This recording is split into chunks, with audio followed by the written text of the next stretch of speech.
Hey, this is Paul from CJC Off-Road. Today we're going to show you a video on how to install some Carli Ball Joints. But before we get started, we're going to show you a few key tools. First up is the OTC 8031 ball joint press kit. This will make your life a lot easier. It's about 300 bucks on Amazon, worth every penny. This is the type of kit you're going to rent from your local auto parts store. If you do have to rent a kit like this, be sure to have a couple 1/4 inch thick pieces of steel as shims for pressing and removing the ball joints. Either way, whatever kit you use a liberal amount of anti-seize to lubricate the screws. This right here, CDI 2503 MFRPH. This is a high quality yet low cost torque wrench. Get one, use it on every bolt on your truck. Your impact is not a torque wrench. There is no substitute for a good torque wrench. If you have stubborn hub bearings, this right here is the Lyle 38210. You chuck this up in your air hammer, it goes over the bolt, and they'll pop your hub bearings right out. One last key tool is right here. Your instructions. They come in every set of Carli Ball Joints. Read them cover to cover after you watch our video. If you get stuck and you have any questions, don't hesitate to call us. Begin by removing the steering with a 21mm socket. Next, remove the brake caliper by removing the two 18mm bolts that hold on the brake caliper mounting bracket. Secure the caliper to prevent damage to the brake lines.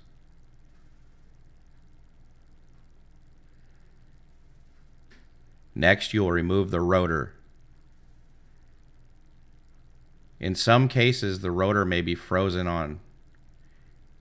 You may use a hammer and tap on the non-machine surfaces to break the rust. Next, remove the 4 bolts that hold the hub bearing into place. These require an 18mm socket.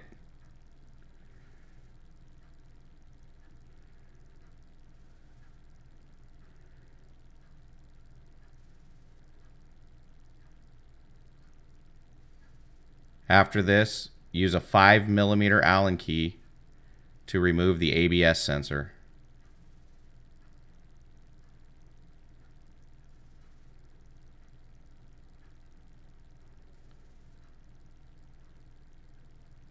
Pry out the axle shaft and carefully remove it from the vehicle.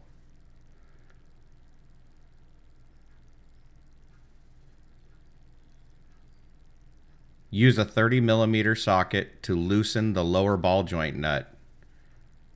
Do not completely remove it. Use a 24mm to remove the upper ball joint nut. Retain the ABS tab for later.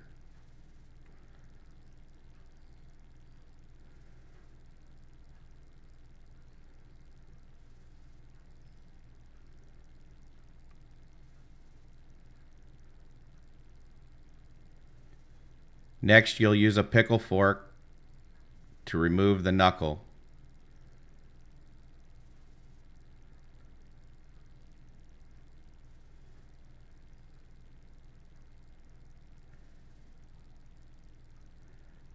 Remove the snap ring from the lower ball joint and begin to press out your ball joints.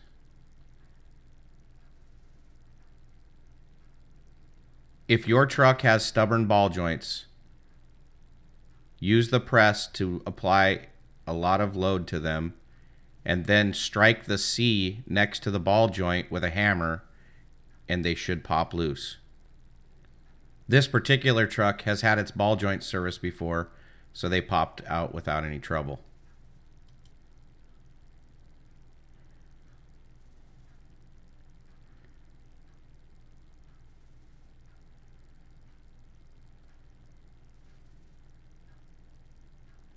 As you can see, our subject has a little stage fright here and fumbling.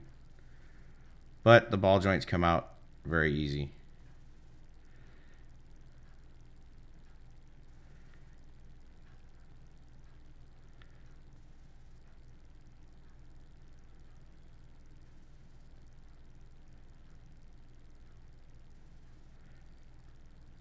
These ball joints have splines in them. If your ball joints have splines, you need to make sure to check that your new ball joints fit snugly. If they don't, you're going to use a center punch and a hammer to raise the material inside of the ball joint bore until your new ball joints fit snugly. You don't want the ball joint to be able to rotate in the bore after you've pressed them in. Remove the grease fitting from the lower ball joint. This prevents you from breaking it off while pressing in the lower ball joint. Clean the bore and lubricate the bore and the ball joint body with plenty of anti-seize.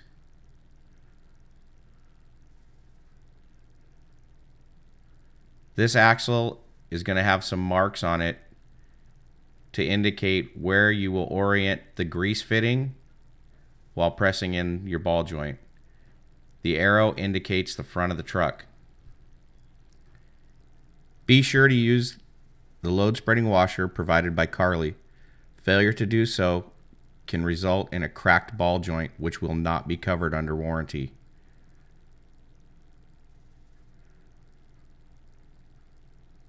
Make sure to press the ball joint until it is completely flush.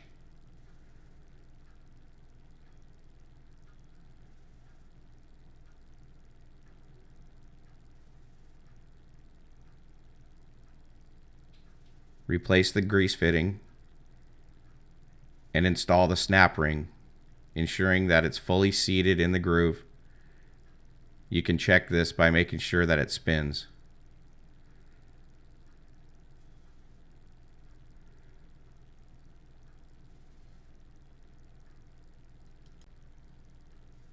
Remove the cap and the stud from the upper ball joint body. Only disassemble one at a time. Store the components in the foam to avoid any damage.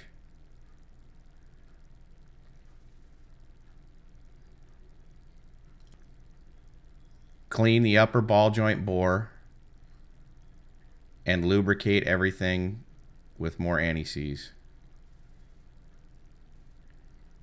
Take care not to contaminate the inside of the ball joint or the seal that seals the ball joint stud with any anti-seize or foreign debris. Press your ball joint body in flush.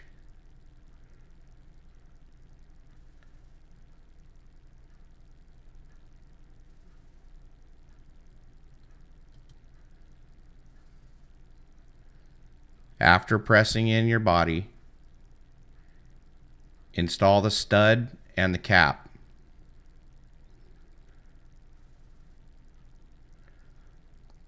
Hand thread the cap until it bottoms out and then back it out a quarter of a turn.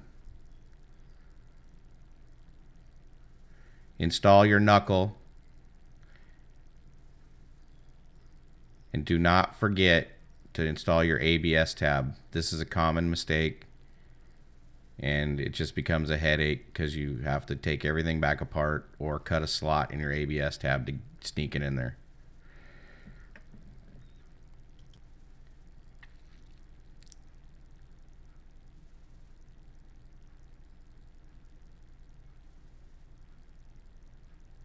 Next, you'll grab a 5/16 wrench and a 7/16 ratchet wrench or socket and run the lock nut up until it's snug.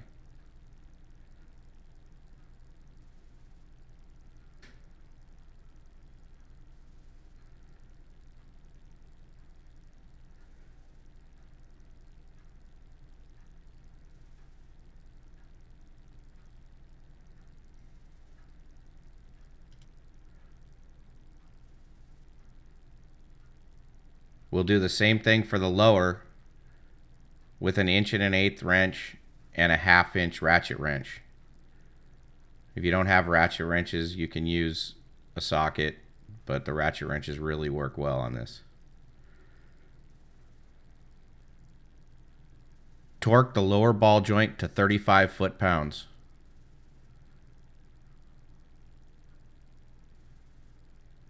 Next, torque your upper ball joint to 70 foot-pounds.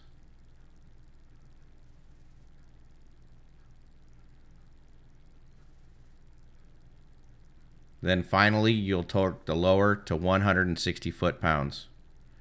Failure to torque in proper sequence and to the proper values can result in sticky ball joints. This is not covered under warranty.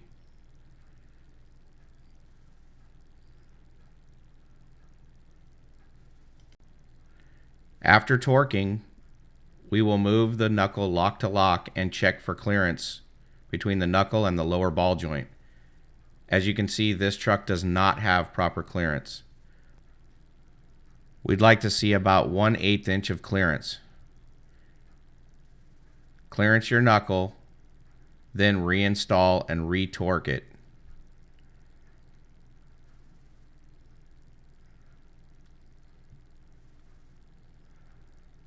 Much better.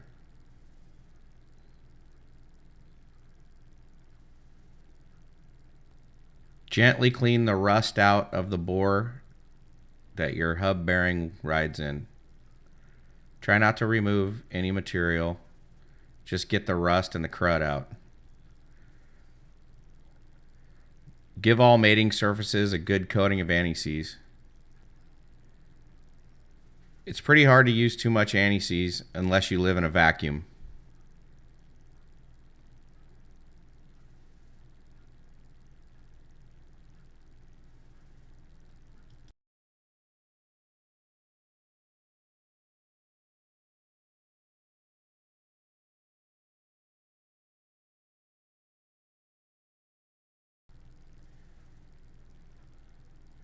After you've completed painting your masterpiece, lube the axle shaft where the seal rides. This will be the only shiny part of your axle shaft.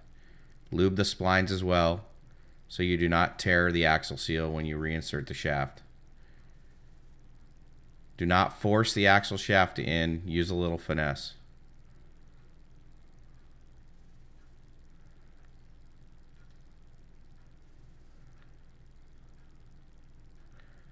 Line up all of the bolt holes, including the dust shield, before seating the bearing all the way in.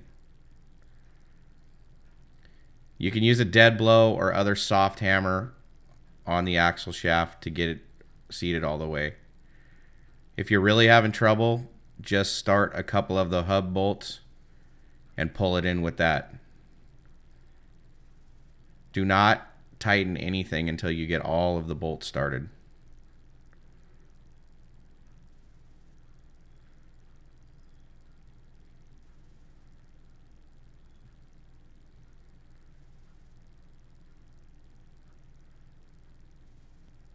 Once you get your bolts started, snug it all down and torque all 4 bolts to 150 foot-pounds. Again, remember not to tighten them until you get all 4 started.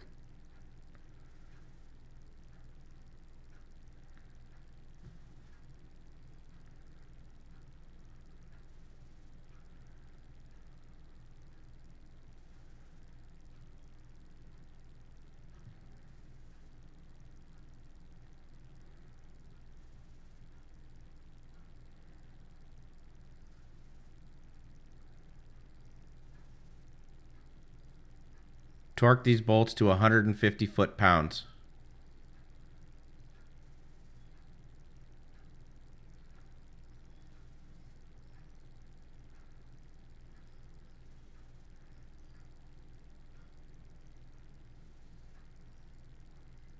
Next, reinstall your ABS sensor. This is usually the time when you realize that you forgot your ABS tab. Reinstall the retaining bolt with a 5mm Allen wrench. Do not over tighten. Make sure you bend the small flap that you bent up for access. If you don't get it bent all the way down, you'll have a screeching sound when you drive your truck. The backing plate is the source of many headaches on these trucks when you reassemble them. If you have any noises once you test drive, that's probably where it's at. insert your 2 bolts into the caliper mounting bracket and torque to 150 foot-pounds. I like to throw a little red Loctite on these, only because over the years people have had horror stories of them falling out, but I'm pretty sure that's just because a lot of people depend on an impact instead of using a torque wrench. But hey, it's better safe than sorry.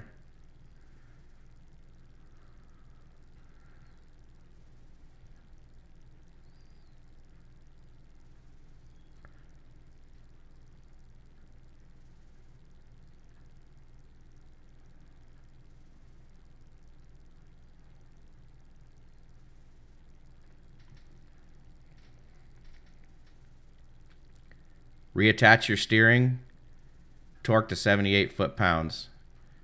This is a Synergy steering setup, so they use a cotter pin as well.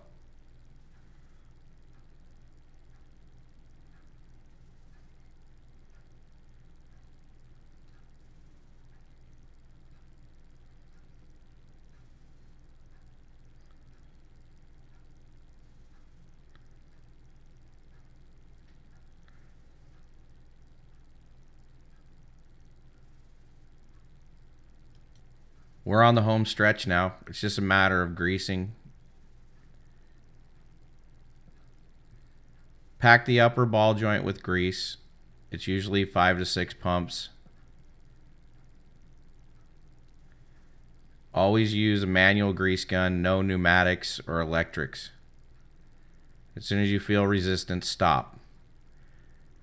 Use an 1.25" socket and torque to 20 foot-pounds. That's right, 1.25" socket. There you go.